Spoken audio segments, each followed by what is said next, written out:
श्री कृष्ण कहते हैं कि जब हम खुद से ज्यादा औरों के ऊपर अपनी निर्भरता बढ़ाते हैं तो अपने आप कमजोर होते चले जाते हैं। जब हम अपने से सुखी इंसान को देखते हैं और ये सोचते हैं कि काश मैं भी इसकी तरह ही सुखी होता, तो हम बेहद कमजोर होने लगते हैं। जब हम किसी भी हालात जो खासकर हमारे नियंत्रण में है ही नहीं पर गुस्सा और चिंता करने लगते हैं तो और भी अधिक कमजोर होने लगते हैं। जब हम हर जगह किसी भी तरह से जीतना ही चाहते हैं, फिर चाहे हम गलत ही क्यों ना हो, तो वास्तविक रूप से हम ज्यादा कमजोर होने लगते हैं। क्या कारण है? बुरी आदतें बहुत ही जल्दी हम पर हावी हो जाती है, जबकि अच्छी आदतों का पालन करने में हमें लंबा समय लग जाता है। ये समझने के लिए आपको जानना होगा कि हमारा मन चीजों को दो तरीकों से वर्गीकृत करता है, तकलीफ और आनंद।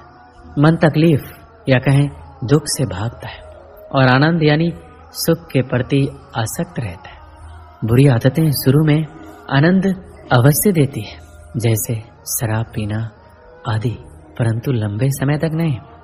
अब मन ये जानता भी है, परंतु ये हमेशा तत्काल सुख की ओर भागता है। अच्छी आदतों को मन तकलीफ से जोड़ देता है, जैसे कि सुबह की सैर। मन कहता है सुबह जल्दी उठना बहुत तकलीफ है और कुछ न कुछ बहाना ढूंढ लेता है। इस तकलीफ से बचने के लिए ये एकमात्र सोच है। अच्छी आदतों में सख्त नियम होते हैं, पर मन चंचल रहता है। लेकिन जब धीरे धीरे अपने कर्म पर चलते रहेंगे और उस अच्छी आदत को आनंद से जोड़कर देखेंगे, तो वो अच्छी आदत आपको शीघ्र पड़ जाएगी। बुरी आदतें इसलिए हावी हो जाती है क्योंकि मन उसे आनंद के साथ जोड़कर देखता है, और अच्छी आदतों में लंबे समय लग जाते हैं क्योंकि मन इसे कष्ट से जोड़कर देखता है। नीचे गिरने में कोई ताकत नहीं लगती है। उसी तरह बुरी आदत में मन को उतना समझाना नहीं पड़ता है, और अच्छी आदत बनाने के लिए मेहनत लगती है। दृढ़ संकल्प और इच्छा शक्ति से ही अच्छी आदतें बनती है। अच्छी आदत लगती नहीं, बनानी पड़ती है, और बुरी आदत बनानी नहीं पड़ती, लग जाती है। कोई भी नशा करने वाला व्यक्ति खुद से नशा नहीं करता है, वह सगे संबंधी की बातों में आकर ही वह नशा करना सीखता है। नशा करने वाले साथी इसलिए ही बनाते हैं क्योंकि वो जानते हैं कि वो जो कर रहे हैं गलत कर रहे हैं, लेकिन जब साथियों के साथ करते हैं तो उन्हें गलत करने जैसी बात महसूस नहीं होती। इसलिए ये आप पर निर्भर करती है कि आप अच्छे संगत में रहना चाहते हैं या नहीं, क्योंकि गिरने में या लुढ़कने में ताकत नहीं लगानी पड़ती, पर ऊपर उठने में या चढ़ने में ताकत लगती है। आपकी आदतें आपका व्यवहार बनाती है और आपका व्यवहार आपका चरित्र। इसलिए जैसी आदतें होंगी वैसे ही आप होते जाएंगे। इंसान अपने आदतों का गुलाम होता है। व्यक्ति का आदत ही उसे अच्छा या खराब बनाता है। इसलिए अगर बुरी आदतें वक्त पर ना बदली जाए तो वो आदतें आपका वक्त बदल देती है, पर जो व्यक्ति अपनी बुरी आदतें बदल लेता है वो अवश्य अपने कल को भी बदल लेगा। और जिसने अपनी आदतें नहीं बदली तो उसके साथ कल भी वही होगा जो आज तक होता है। किसी भी चीज का तब तक कोई मतलब नहीं होता जब तक आप उसे कोई अर्थ नहीं देते। इसलिए मैं ये नहीं कहता कि कोई चीज गलत है या बुरी है, वह लोगों का नजरिया होता है उस काम के प्रति जिसे लोग गलत समझते हैं। ठीक उसी प्रकार आपको जो आदतें बुरी लगती है और वह आपके विकास को बाधित कर रही है, आप उस आदत को छोड़ सकते हैं। मनुष्य की आदतें ही उसका अच्छा और बुरा बनाती है। किसी भी व्यक्ति की पहचान उसकी आदतों के कारण ही जानी जाती है। व्यक्ति किसी बात को छुपाने के लिए ना जाने कितने झूठ बोलते हैं। व्यक्ति की झूठ बोलने की आदत इंसान को संकट के घेरे में डाल देती है, और आलस्य भी मनुष्य का एक बहुत ही बड़ा शत्रु है। मनुष्य की बुरी आदत मनुष्य को ऊपर उठने नहीं देती है, जिसके कारण किसी भी इंसान को इसका नुकसान उठाना पड़ता है।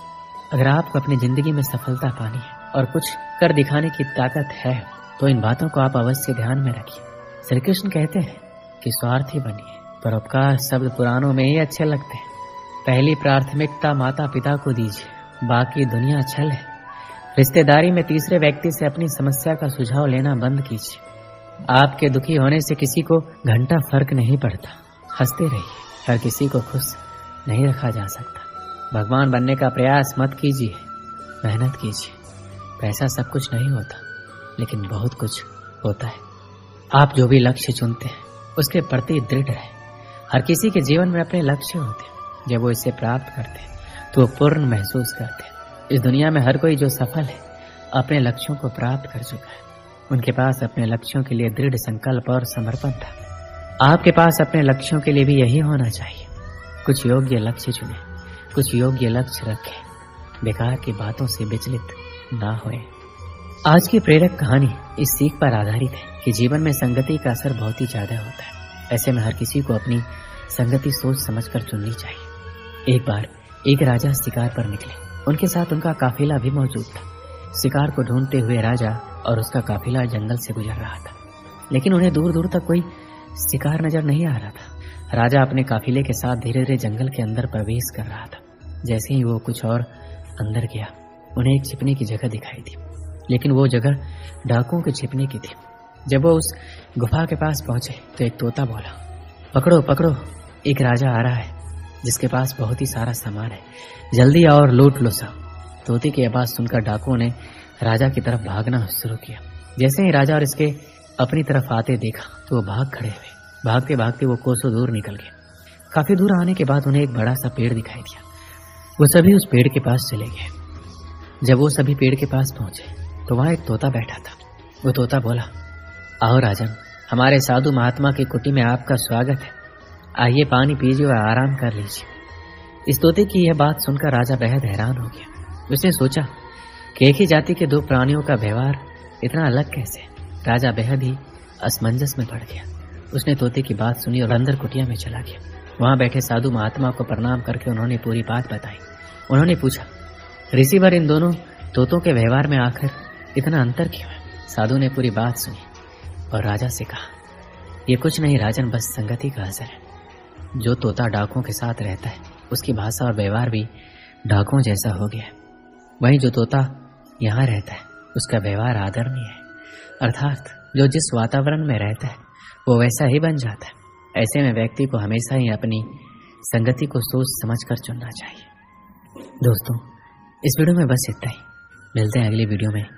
अपना ख्याल रखिएगा। जय श्री कृष्ण।